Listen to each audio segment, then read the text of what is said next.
श्री सुखदेव जी कहते हैं, परीक्षित, ग्वाल बालों ने घर पहुंचकर अपनी माँ बहन आदि स्त्रियों से श्री कृष्ण और बलराम ने जो कुछ अद्भुत कर्म किए थे, दावानल से उनको बचाना, प्रलंब को मारना इत्यादि सबका वर्णन किया। बड़े बड़े बूढ़े गोप और गोपियां भी राम और श्याम की अलौकिक लीलाएं सुनकर विस्मित हो गईं। वो सब ऐसा मानने लगे कि श्री कृष्ण और बलराम के वेश में कोई बहुत बड़े देवता ही ब्रज में पधारे हैं। इसके बाद वर्षा ऋतु का शुभागमन हुआ। इस ऋतु में सभी प्रकार के प्राणियों की बढ़ती हो जाती है। उस समय सूर्य और चंद्रमा पर बार बार प्रकाशमय मंडल बैठने लगे। बादल, वायु, चमक, कड़क आदि से आकाश क्षुब्ध सा दिखने लगा। आकाश में नीले और घने बादल घिराते, बिजली कौंधने लगती, बार बार गड़गड़ाहट सुनाई पड़ती, सूर्य, चंद्रमा और तारे ढके रहते। इससे आकाश की ऐसी शोभा होती जैसे ब्रह्म स्वरूप होने पर भी गुणों से ढक जाने पर जीव की होती है। सूर्य ने राजा की तरह पृथ्वी रूप प्रजा से 8 महीने तक जल का कर ग्रहण किया था। अब समय आने पर वो अपनी किरण करों से फिर उसे बांटने लगे। जैसे दयालु पुरुष जब देखते हैं कि प्रजा बहुत पीड़ित हो रही है, तब वो दया परवश होकर अपने जीवन प्राण तक निछावर कर देते हैं, वैसे ही बिजली की चमक से शोभायमान घनघोर बादल तेज हवा की प्रेरणा से प्राणियों के कल्याण के लिए अपने जीवन स्वरूप जल को बरसाने लगे। जेठ आषाढ़ की गर्मी से पृथ्वी सूख गई थी। अब वर्षा के जल से सिंचकर वो फिर हरी भरी हो गई। जैसे सकाम भाव से तपस्या करते समय पहले तो शरीर दुर्बल हो जाता है, परंतु जब उसका फल मिलता है तब हष्ट पुष्ट हो जाता है। वर्षा के सायंकाल में बादलों से घना अंधेरा छा जाने पर ग्रह और तारों का प्रकाश तो नहीं दिखलाई पड़ता, परंतु जुगनू चमकने लगते हैं। जैसे कलयुग में पाप की प्रबलता हो जाने से पाखंड मतों का प्रचार हो जाता है और वैदिक संप्रदाय लुप्त हो जाते हैं। जो मेंढक पहले चुपचाप सो रहे थे, अब वो बादलों की गरज सुनकर टर्र टर्र करने लगते हैं। जैसे नित्य नियम से निवृत्त होने पर गुरु के आदेशानुसार ब्रह्मचारी लोग वेद पाठ करने लगते हैं। छोटी छोटी नदियां जो जेठ आषाढ़ में बिल्कुल सूखने को आ गई थीं, वो अब उमड़ घुमड़ कर अपने घेरे से बाहर बहने लगी। जैसे अजितेंद्रिय पुरुष के शरीर और धन संपत्तियों का कुमार्ग में उपयोग होने लगता है। पृथ्वी पर कहीं कहीं हरी हरी घास की हरियाली थी, तो कहीं कहीं बीर बहुटियों की लालिमा और कहीं कहीं बरसाती छत्तों कारण वो सफेद मालूम देती थी। इस प्रकार उसकी ऐसी शोभा हो रही थी मानो किसी राजा की रंग बिरंगी सेना हो।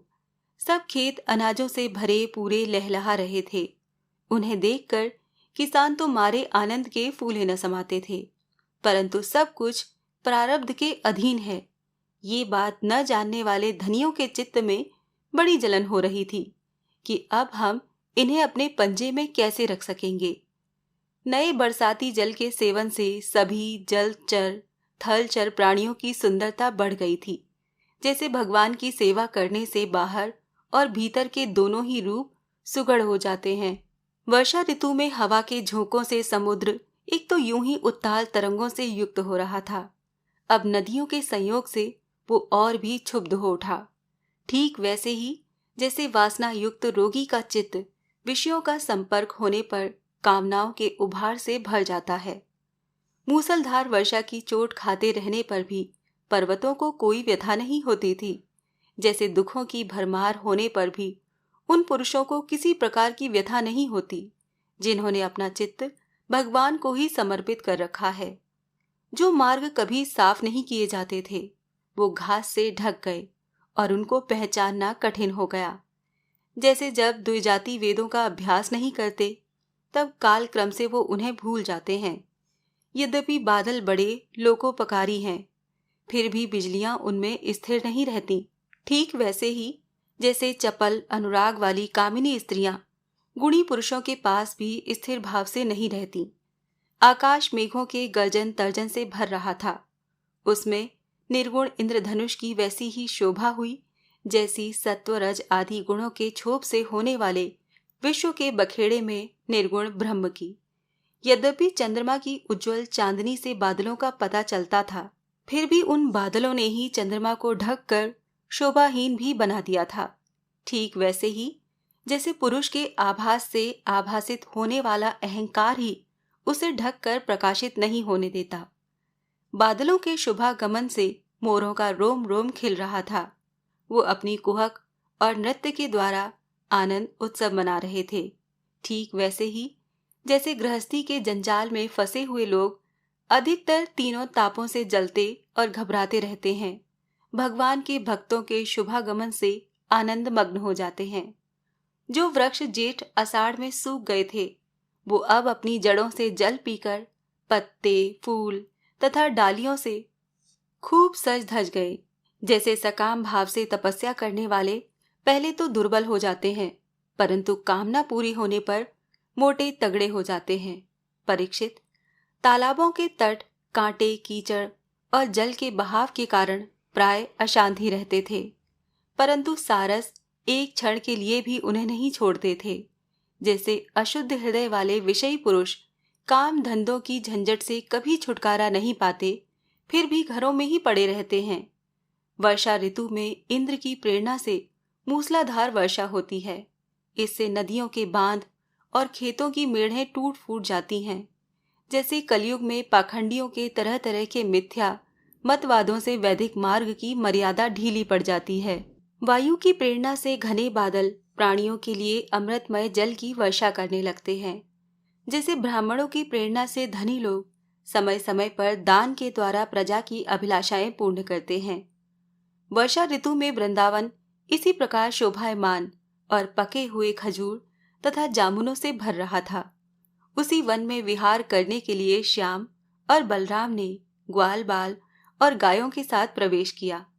गायें अपने थनों के भारी भार के कारण बहुत ही धीरे धीरे चल रही थीं। जब भगवान श्री कृष्ण उनका नाम लेकर पुकारते, तब वो प्रेम परवश होकर जल्दी जल्दी दौड़ने लगती। उस समय उनके थनों से दूध की धारा गिरती जाती थी। भगवान ने देखा कि बनवासी भील और भीलनियां आनंद मग्न हैं। वृक्षों की पंक्तियां मधुधारा उंडेल रही है।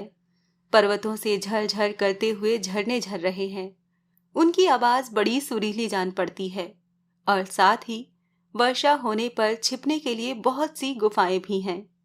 जब वर्षा होने लगती, तब श्री कृष्ण कभी किसी वृक्ष की गोद में या खोड़र में जा छिपते, कभी कभी किसी गुफा में ही जा बैठते और कभी कंद मूल फल खाकर ग्वाल बालों के साथ खेलते रहते।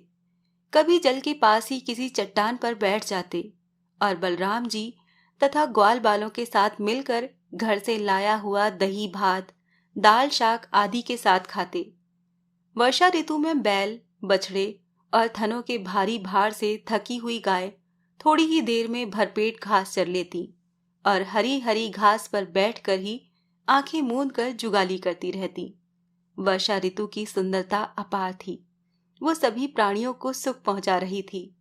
इसमें संदेह नहीं कि वो ऋतु गाय, बैल, बछड़े सब के सब भगवान की लीला के ही विलास थे। फिर भी उन्हें देखकर भगवान बहुत प्रसन्न होते और बार बार उनकी प्रशंसा करते। इस प्रकार श्याम और बलराम बड़े आनंद से ब्रज में निवास कर रहे थे। इसी समय वर्षा बीतने पर शरद ऋतु आ गई। अब आकाश में बादल नहीं रहे, जल निर्मल हो गया। वायु बड़ी धीमी गति से चलने लगी। शरद ऋतु में कमलों की उत्पत्ति से जलाशयों के जल ने अपनी सहज स्वच्छता प्राप्त कर ली। ठीक वैसे ही जैसे योग भ्रष्ट पुरुषों का चित्त फिर से योग का सेवन करने से निर्मल हो जाता है। शरद ऋतु ने आकाश के बादल, वर्षा काल के बढ़े हुए जीव, पृथ्वी की कीचड़ और जल के मटमैलेपन को नष्ट कर दिया। जैसे भगवान की भक्ति ब्रह्मचारी, गृहस्थ, वानप्रस्थ और सन्यासियों के सब प्रकार के कष्टों और अशुभों का झटपट नाश कर देती है। बादल अपने सर्वस्व जल का दान करके उज्ज्वल कांति से सुशोभित होने लगे। ठीक वैसे ही जैसे लोक परलोक, स्त्री पुत्र और धन संपत्ति संबंधी चिंता और कामनाओं का परित्याग कर देने पर संसार के बंधन से छूटे हुए परम शांत सन्यासी शोभायमान होते हैं।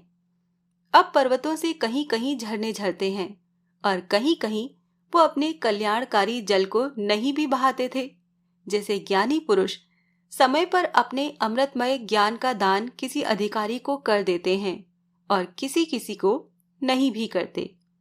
छोटे छोटे गड्ढों में भरे हुए जल के जलचर ये नहीं जानते कि इस गड्ढे का जल दिन पर दिन सूखता जा रहा है।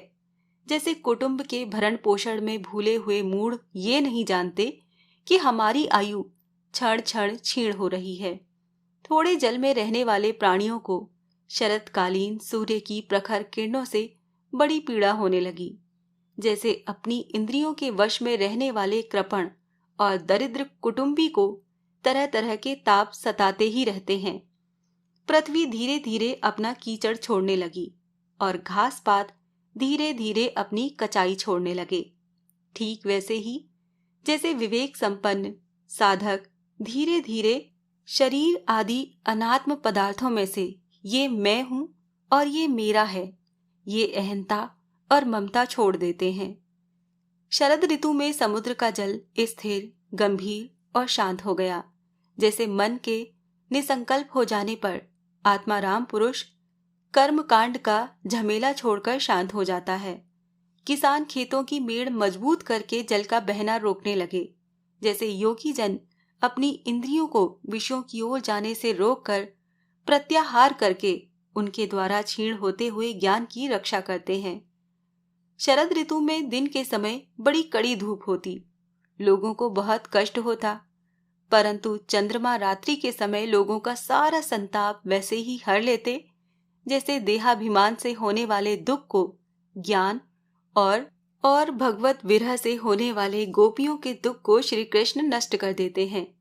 जैसे वेदों के अर्थ को स्पष्ट रूप से जानने वाला सत्वगुणी चित्त अत्यंत शोभायमान होता है, वैसे ही शरद ऋतु में रात के समय मेघों से रहित निर्मल आकाश तारों की ज्योति से जगमगाने लगा।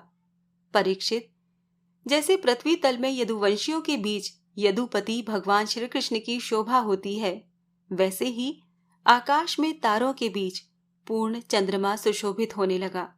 फूलों से लदे हुए वृक्ष और लताओं में होकर बड़ी ही सुंदर वायु बहती। वो न अधिक ठंडी होती और न अधिक गर्म। उस वायु के स्पर्श से सब लोगों की जलन तो मिट जाती, परंतु गोपियों की जलन और भी बढ़ जाती, क्योंकि उनका चित्त उनके हाथ में नहीं था। श्री कृष्ण ने उसे चुरा लिया था। शरद ऋतु में गाय, हिरनियां, चिड़ियां और नारियां ऋतुमती संतान उत्पत्ति की कामना से युक्त हो गईं तथा सांड, हिरन, पक्षी और पुरुष उनका अनुसरण करने लगे। ठीक वैसे ही जैसे समर्थ पुरुष के द्वारा की हुई क्रियाओं का अनुसरण उनके फल करते हैं।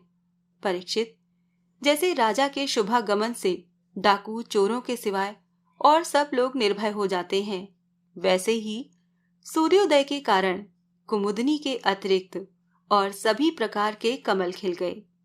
उस समय बड़े बड़े शहरों और गांवों में नवन्न प्राशन और इंद्र संबंधी उत्सव होने लगे। खेतों में अनाज पक गए और पृथ्वी भगवान श्री कृष्ण तथा बलराम जी की उपस्थिति से अत्यंत सुशोभित होने लगी। साधना करके सिद्ध हुए पुरुष जैसे समय आने पर अपने देव आदि शरीरों को प्राप्त होते हैं, वैसे ही वैश्य, सन्यासी, राजा और स्नातक जो वर्षा के कारण एक स्थान पर रुके हुए थे, वहां से चलकर अपने अपने अभीष्ट काम काज में लग गए। 20वां अध्याय यहाँ समाप्त होता है। जय श्री कृष्णा।